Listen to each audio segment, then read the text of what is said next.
Six reasons why I became vegan. Growing up in Quebec, you know what? It was meat and potatoes almost every night. And I never liked it.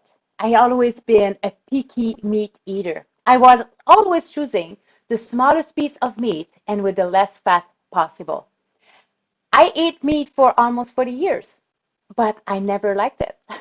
And even I was very picky. I don't like eating ribs or chewy steaks, even the chewy moose steak that my father was giving me, and chicken wings or chicken drumsticks. I never liked it. Liver, bleh. Seriously. When I moved to my own apartment, I had to learn how to cook for myself. And I chose the best meat as possible, so chicken breast or the most tender piece of meat. I love tenderloin. And later in life, I was buying just organic meat. And I was very hesitant to go full vegetarian or full vegan because I was afraid of missing so much protein because of my active lifestyle. Nobody likes to feel hungry, hangry, hungry. What do you say? But think about it, guys. The biggest animal on the planet are vegan. They eat hay and plants, and we are one of them. Did you know that cows pollute more than cars? I know.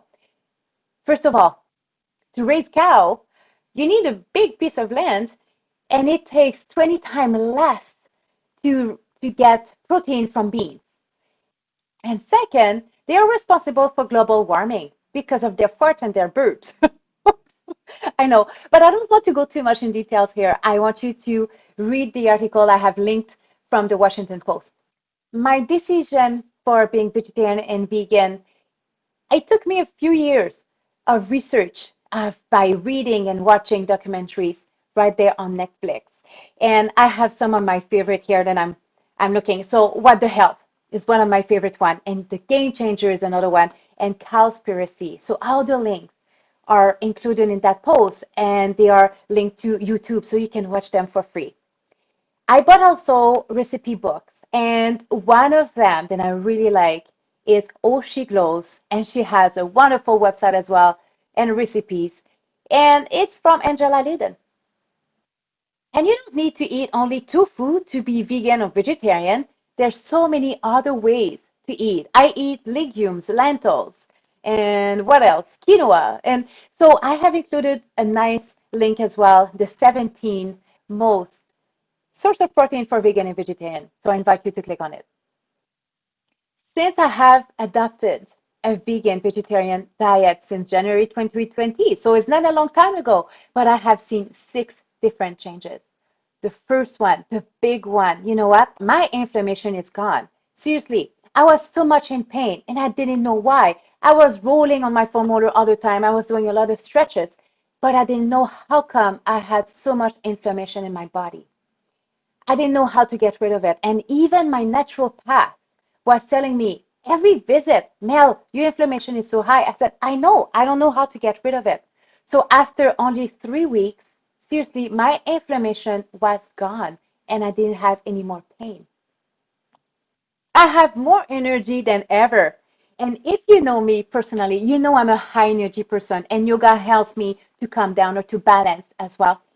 But I don't have that crash at 2 p.m. anymore. I feel way more energized.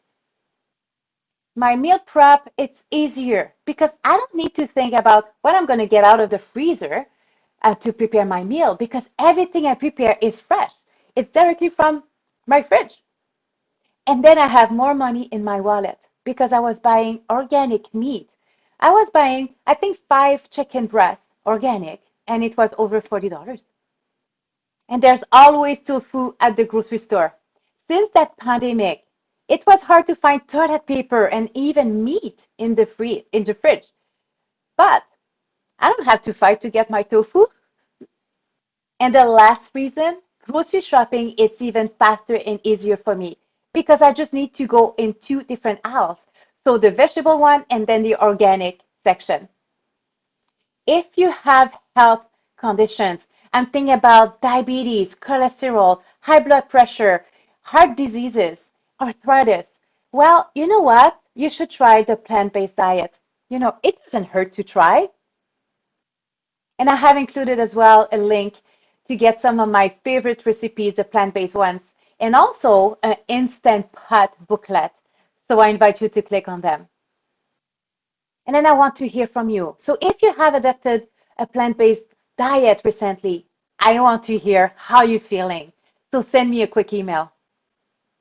And then you can read some of my latest posts. I'm going to read them right here. So the 10 most food to add to your daily diet, the 6 easy ways to add more vegetables to your diet, and then the 12 food additives to stay away from. If you have any questions, let me know and see you soon.